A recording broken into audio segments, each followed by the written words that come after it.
Kaixo, ongi etorria. Orain, saiatuko gara jakiten zenbat soluzio dituen ekuazio batek, baina prozedura guztia egin gabe. Eta hori nola jakin daiteke diskriminatzailearekin. Diskriminatzailea triangeletsu hori da, eta ikusten dezuen bezala da B berbi que lau AC. Zein da erroaren barruan dagoen zenbaki hori. Horrek esaten digu soluzio bat duen, bi dituen edo ez duen soluziorik.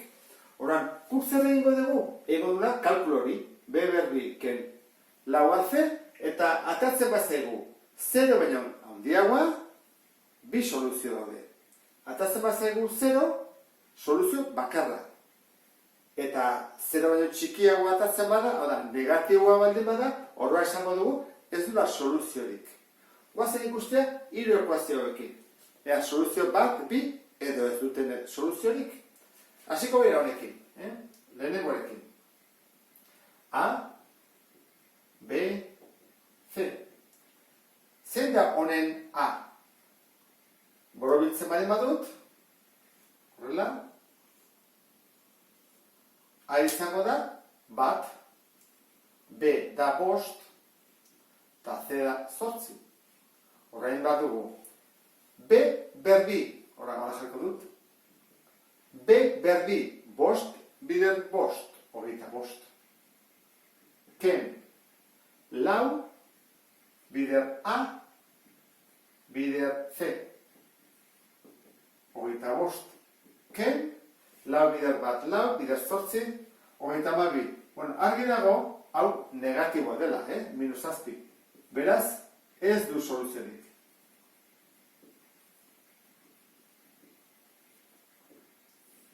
Guazen bigarrenarekin.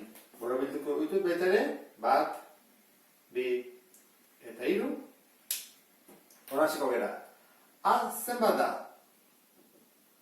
Bat. B, minus 6. Eta C, bederatzi. Horrengo dugu diskriminatzailea berdin. B, bider B, minus 6, bider minus 6, hogeita 6. Ken, lau, bider bat, bider C, behatzi, ez da? Hogeita 6. Ken, lau bider bat, lau, bider behatzi, hogeita 6. Eta hogeita 6, ken hogeita 6 da 0. Beraz, soluzio bakarra, soluzio bat.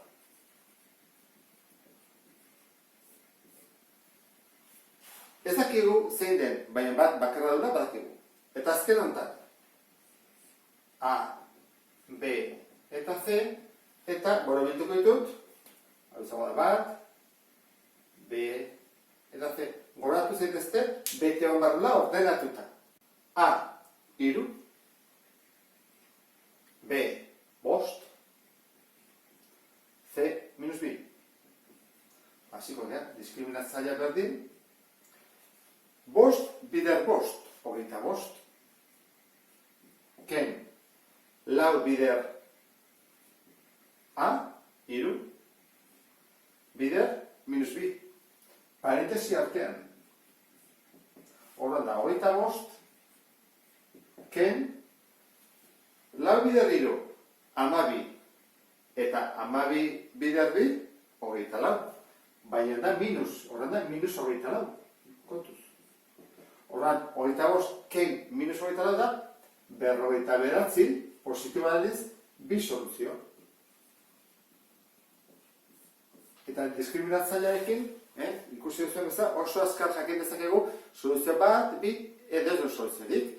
Ulertu duzutelakoan, beste bat arte, agur.